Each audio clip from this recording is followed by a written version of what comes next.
If you are not playing the Catalan Opening as white, I don't know what's wrong with you. This opening is so strong it feels illegal, and it is simply unstoppable below 2000 ELO. Now, first of all, the big question, what the heck is the Catalan Opening, and why should you play it as white? Well, the Catalan is basically a system opening where your goal is to play the moves d4, c4, knight f3, and then g3, bishop g2, and castles against literally almost anything black does. The main line goes 1 d4, knight f6, c4, e6, knight f3, d5, and finally g3.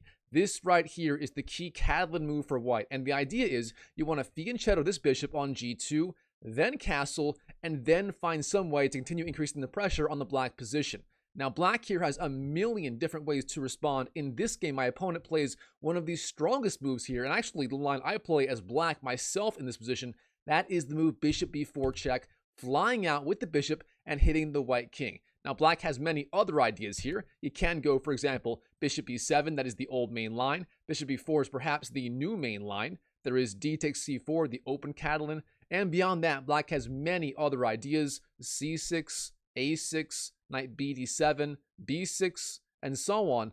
Black just has a lot of different ideas, but against everything, white has very good chances for an opening advantage and long-term pressure throughout the entire game. And of course, the key piece in the entire Catalan Opening is this light squared bishop, which is going to g2. From there, the bishop is going to exert so much pressure on this long diagonal throughout the entire game. And compare this piece to black's bishop. Black's bishop is so passive and ours is so active.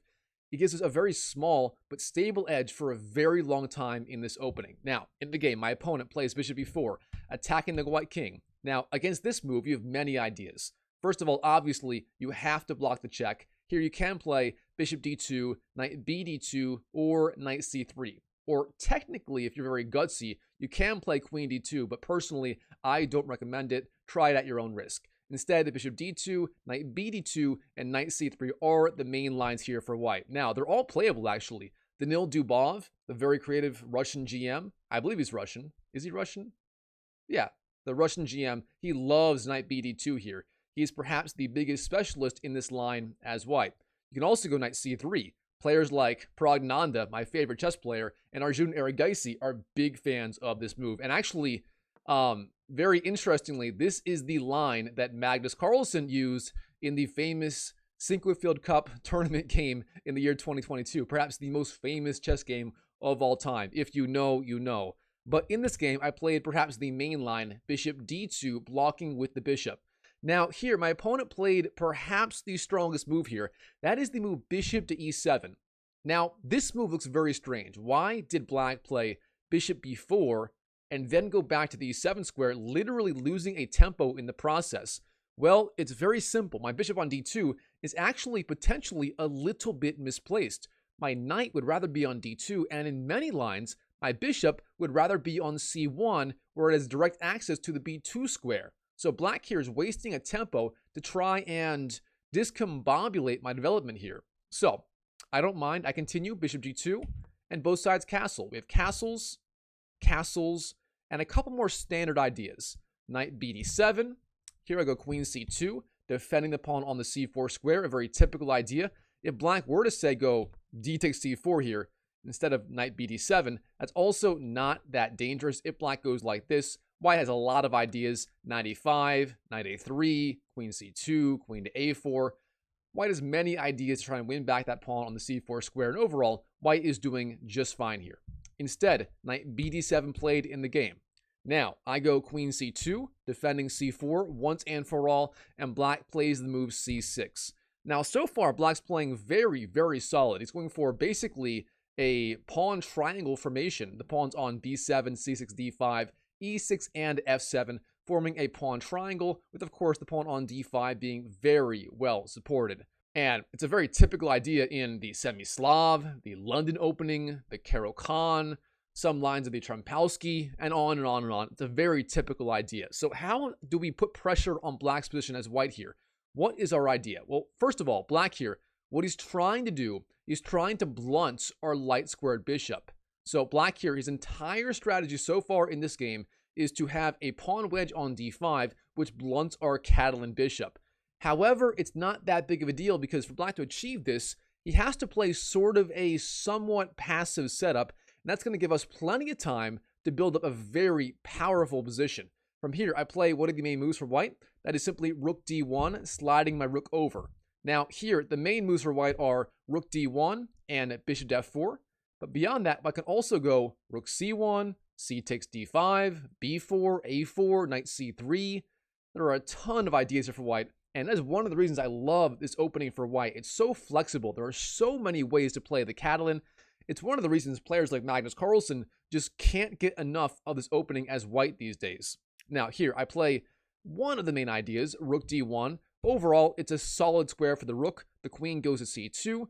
The rook goes to d1 and so on. So far, we're still in book theory, essentially. But here on move 9, my opponent plays a move that I did not see coming in this game. He plays the move knight d4. Now, what is the idea behind this move right here? Well, black is playing in a somewhat aggressive fashion. He's potentially going to go f5, bolstering the knight on the e4 square, achieving sort of a stonewall Dutch formation. For example, if, I don't know, h3, black could go f5, achieving literally the stonewall Dutch via a different move order. Beyond that, black can also go for g5 ideas. You can also go for ideas like h6 and a5, sort of waiting for a little while. And overall, it's kind of hard to win that knight on the e4 square. If I ever go, for example, knight c3, black can just go f5, bolstering the knight, and the knight is going to sit there for a very long time. So that knight on e4 is actually quite annoying. So what do I do about this? Well, to be honest, I wasn't quite sure in the game how to handle this. So I slowed down and tried to really figure out what is actually going on here. Does black have any threats? By the way I personally approach these middle game style positions, I have a thought process I call attack or develop. Now, the first thing I do in any position is ask myself, what is my opponent's threat? Here, black is technically threatening knight takes d2, winning my bishop. That would be rather annoying. The bishop here is actually quite important. In many lines, it does go to, say, c3 or b2 or f4 or g5, and I don't want to lose it right away. So black is threatening to win the bishop. I don't like that. So in the game, I do play the move bishop f4. Now, black here has other ideas. For example, c5 might be the strongest idea for white, trying to close the center. But instead, bishop f4 is the move I played in the game. Now, from here, black plays a move that, again, kind of shocked me. I thought he would go either f5, bolstering e4, or perhaps g5, attacking the bishop. If black went g5, I would go back to, say, e3 or c1. It kind of depends. But instead, in the game, black plays the move b5, lashing out on the queenside. Now, this to me seems a little bit strange. What is the pawn doing? I don't really like it. I can take on either b5 or d5. I can go c5 if I want to. I can bolster c4 with b3 if I want to. I've got a lot of options here. Very typical for the Catalan. White's got lots and lots of ideas. So here, the main moves for white are taking on either d5 or b5. They're kind of the same. c5 is quite strong. b3 is good, bolstering c4. And also knight to e5. It looks insane, but it's also kind of strong here. Now, in the game, I play a simple idea. I'm not quite sure how to handle this, so I simply take on d5. C takes d5, which I believe, no matter what, is going to be at least okay for me. So my idea is, if black takes back with the c pawn like this, the c file opens up, a typical idea in these closed Catalan lines, and from there, I'm going to want to go either rook c1, doubling up pressure, perhaps bishop c7, forcing the queen back to e8, maybe knight to c3 or d2, followed by rook c1 like this. White's got a lot of ideas here. Again, the beauty of the Catalan, white is so flexible, he has so many ways to kind of rearrange his pieces and apply pressure in different ways. Now, here, instead of taking on d5, my opponent made a blunder. My opponent took on d5 with the e pawn. E takes d5. Now, this move is as bad as it looks. I simply capture the free pawn on c6, queen takes, black goes knight b6, and from there, I take on b5. Now, here I am up 2 pawns, the pawn on the b file and the e file.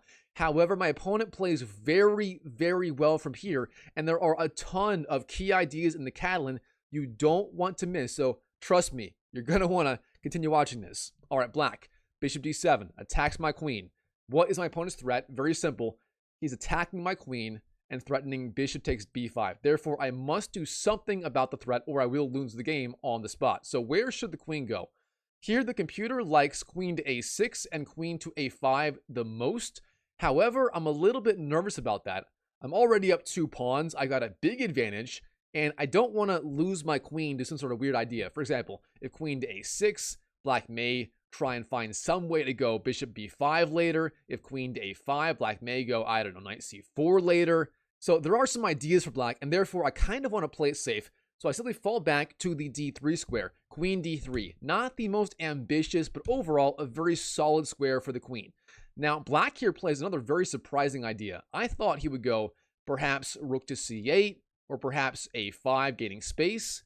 Instead, g5 is the move. Now, don't get me wrong, it is kind of a common idea when black does go knight e4 in these closed Catalan lines, but overall it seems kind of risky with the c-file being opened up to move the g-pawn like that so far down the board.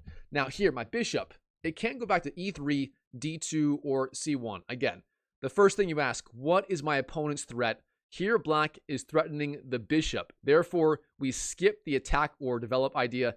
Instead, we must respond to the threat. So it can go back to e3, d2, or c1. They all look playable. D2 is kind of weird. Black can take on d2. And c1 looks kind of passive. Therefore, instead, I went to e3, bolstering d4, but they're all about equally good. Now, from here, black went knight to c4, targeting once again my bishop. So now, what do I do? Well, the first thing you ask yourself, what is my opponent's threat? Every single time your opponent moves, you must ask yourself that. If you don't ask yourself that, you're going to miss something and potentially lose the game. For example, black's threat here is simply knight takes b2, forking the queen and the rook. So if you don't see that, if you move the bishop to say, I don't know, d2 or something, you will effectively lose the game on the spot to knight takes b2. So here, I go back to the c1 square, bishop c1. So this is kind of the only move. I defend the bishop, I defend b2, and keep in mind, I'm still up 2 pawns here, the b pawn and the e pawn. If I can just slowly unwind in this game, I should be a-okay. Now black, rook b8. That is part of the idea of g5 played earlier. Black fighting for control of this diagonal. So if we go back here to this position right here, black's rook cannot go to b8, therefore it cannot pressure b2. So black goes g5, pushing back the bishop with the idea of rook b8 later. Kind of a clever idea, if we're being honest. So bishop e3, knight c4, bishop c1, flying back. And again, I'm up 2 pawns. All I have to do here is unwind and make use of my superior material advantage. Now, black, rook b8, pressuring b2. Black has 1-2 attackers. Again, first thing you ask, what is the opponent's threat? He's attacking b2. Therefore, I must respond somehow.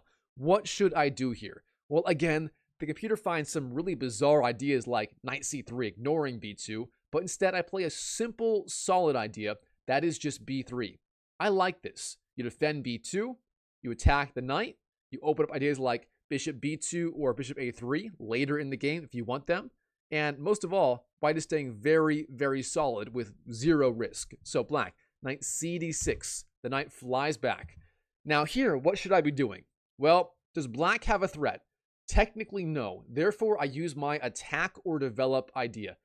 Can I attack something right here? Is there any way to attack? Well, not necessarily yet. My pieces don't really have many targets. g5 is kind of weak, but there's no real way to target it. d5's a little weak, but it's kind of tough once again to target it. Knight c3 might be an idea, targeting d5. That's one possibility, also developing. But instead in this game, I play a different idea. That is the move a4. Now here, the reason I play this, I'm just a little bit worried about the idea of bishop b5, which hits the queen, also hits e2, and black is all of a sudden kind of getting some decent activity, and my queen can't go to c3 or d2 as the knight controls those squares, and overall, it just feels like black would be getting some sort of advantage here, potentially. So instead, I play it safe and play the move a4, or at least I thought I was playing it safe anyways. Guarding b5, stopping bishop b5. Now, black here plays bishop to e6. Now, to me, this move seemed very passive. I thought he would go bishop to f5, a more active square targeting the queen via the x-ray attack. Instead, bishop e6 was played, and I was so happy to see this. To me, this was like black admitting I have no real plan, and white, you do whatever you want. So this is where I really start to unwind in the Catalan. I jump in with my knight to e5. The knight being very, very active here, threatening c6 with the triple fork on the rook, the queen, and the bishop, winning the game on the spot effectively. Also threatening potentially f3 ideas, driving back this piece. It's a very typical idea in these closed Catalan lines. So black, he's got to respond to the threat. He must guard c6 and defend the queen. What does he do? He plays the move queen b6, flying out, a good move, guarding c6, also pressuring b3. So black has 1-2 attackers. So again, my attacker develop rule. First of all, does black have a threat? Yes, he does. He's targeting b3. So what should I be doing here? Well, it's a good time for a puzzle. There are a few good ideas here for white, so try and find at least one of them, if not two. Pause the video, try and find what you think is the best move here, and comment down below. There are a few possibilities. It's not just one good move. There are several decent or good moves, so comment down below your favorites right here, and I'll try to respond in the comments. As you can see, I'm responding to all comments these days. Here I play the move bishop to a3, finding a different diagonal for the bishops. My bishop, starting on c1 in this game, going to f4, going to d2, then f4, then e3, then c1, and then a3. Now, what is the idea behind this move right here? It's very simple. I'm exerting a lot of pressure on this diagonal. Now, if black takes on b3, I'm going to have the option of playing some sort of knight c6 idea, targeting the rook and the bishop, which could be super, super strong. So the bishop move, kind of increasing the pressure and ignoring b3, as again, that move is simply not good at all. For example, if black takes here, one sequence might be queen takes, rook takes, bishop takes. If black takes with the knight, I win the bishop. If he takes with the pawn, like this, I simply go knight to c6, pressuring the bishop and the knight as well, removing the defenders. Overall, that would be absolutely crushing for me. So black here did not take on b3, instead played the Ben Feingold counterattack f6. Ben Feingold would be rolling in his computer setup area if he saw this. Ben Feingold would be smashing his computer monitor right now if he saw this move played in a real game. Ben Feingold not a fan of f6 in general. But here, what do? Well, first of all, what is black's threat? He attacks the knight. Now, do I have to respond to this? Technically, no, I don't. Instead, I play a really bizarre idea, which is actually super strong. a5. Oh boy, here we go. What is the idea behind a5? It's simple. Black here, if he takes on b3, I take, and I win material via various mechanisms, knight c6 and so on. If black takes on a5, knight c6 again forks the queen and the rook. It's sort of a weird deflection sacrifice. And the a-pawn, the alpha zero style a-pawn entering the game. Black plays the best move, queen b7, defending, and I go knight f3, retreating. Now, black, rook fc8, increasing the pressure. Black here is actually getting some Benko gambit style compensation with very strong major pieces. The queen, the rook all sliding down the B and C file. So I got to find some way to kind of unwind here and make use of my two-pawn advantage and my Catalan style pieces. Now here, white has got many, many ideas. The computer finds a6 and bishop c5 to be the strongest. Instead, I play a more natural, 2000 ELO style move here, knight bd2 developing. So trying to bring my last pieces out into the game here. Now, black, rook c3. The rook flies in, attacks the queen. I see the threat. I respond to the threat. Queen b1, retreating. Now, black, bishop to f5. The bishop lining up with the queen. Black, all of a sudden, getting some really, really strong pieces here. And keep in mind, the bishop is defended by the knight. Therefore, if this knight moves to say, I don't know, knight takes d2, that would be potentially deadly. I must, and I mean must, get out of the way of the attack right now. So where do I go? In the game, I go queen to a2. Now, I like this move personally.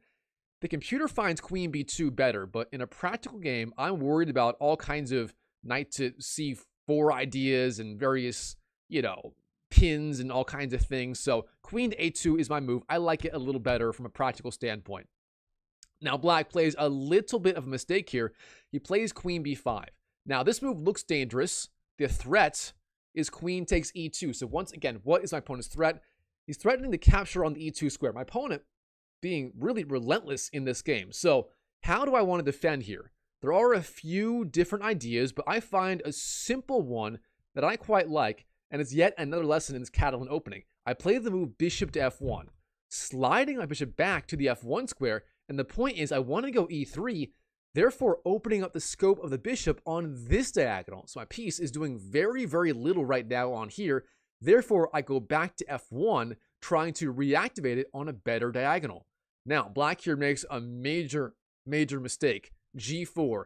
And this is where things kind of begin to implode for black, although black fights on for a very, very long time.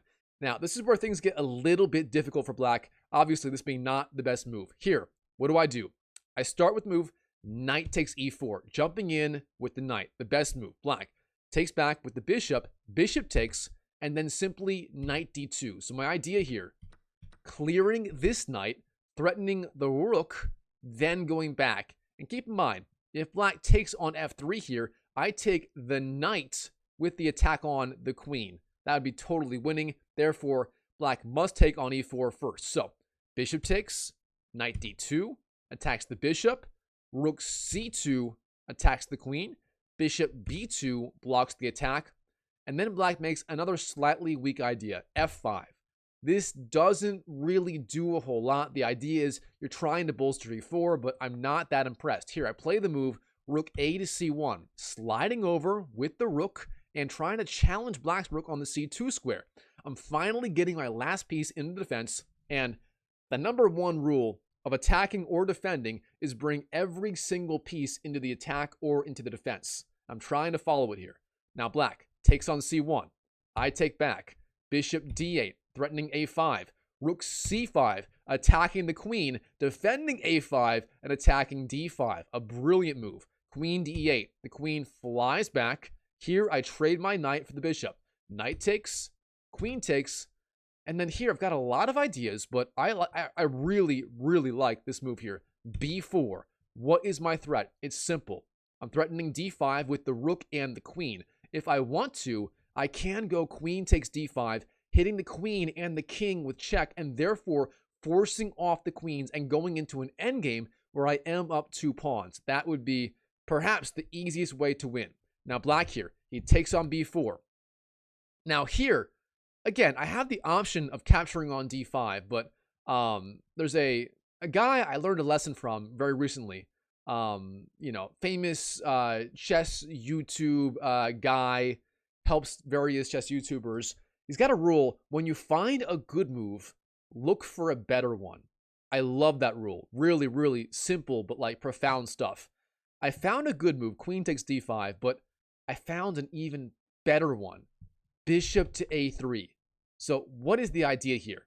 I'm lining up with the rook. I'm lining up with the knight. The threat now, rook takes d5, attacking the knight. Also, the x-ray attack on the king with the queen. Things are getting really dicey here for black and very spicy in general. All right, black, rook c4, sliding over, trying to defend, but this was a mistake. What do I do here? Well, again, when you see a good move, look for a better one. Here, I play the move bishop to g2. I'm attacking the queen, plus the pawn. The rook attacks the pawn. The bishop attacks the knight. The queen attacks the rook. Everything in the black position is beginning to implode. This is the power of the Catalan bishop. My bishop on g2 slices this way. This one slices this way. The queen slices this way. It's like all of these long-range attacking pieces, and I mean, who do I think I am? Hikaru? Let's add some more lines here. Hikaru style. All right, so from here, queen takes d4 is the move, capturing on d4, and I find a simple way to finish the game. Bishop takes d5 check, with the attack on the queen, the attack on the rook, and the bishop is defended. The king goes to f8. Bishop takes c4, and now this piece still has various attacking ideas on the knight and the king. This is so bad for black. Queen d1 hits the king. I jump up. I'm up 6 points in materials so far. King g7. Rook d5. Attacking the queen and the knight. The queen slides over. I take on d6. And from here, it's basically me finding a simple way to just clean up in this game. Black fighting valiantly. Black here literally finding a way to threaten checkmate in one move. The audacity, again, you always must ask yourself, what is the opponent's threat? If I didn't ask myself that right now, I might be getting mated on move 43. Instead, queen b2 hits the king. King to h7. Queen b7.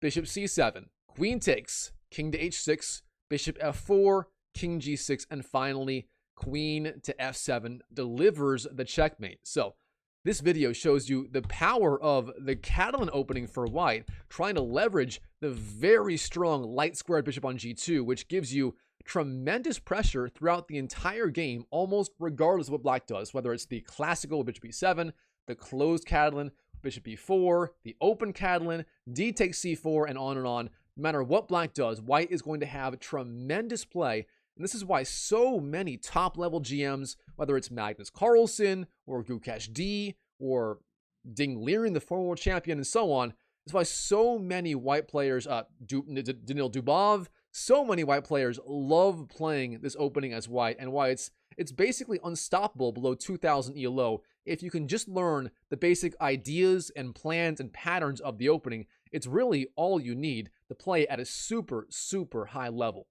All right, Chess YouTube, hope you enjoyed the video. If you did, please comment down below, smash the like button. By the way, if you're enjoying this video, I do have a free online chess community. The link is right up there. Go to drmikechess.com.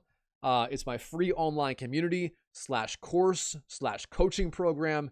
So many students are getting insane results. I'm seeing a lot of people getting 100, 200, even 300 ELO literally in their first month of joining. Is simply ludicrous.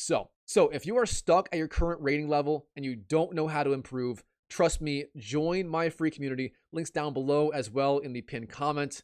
It might be the single best thing you've ever done to improve at online chess. So that's all for today. And as always, I will see you in the next video.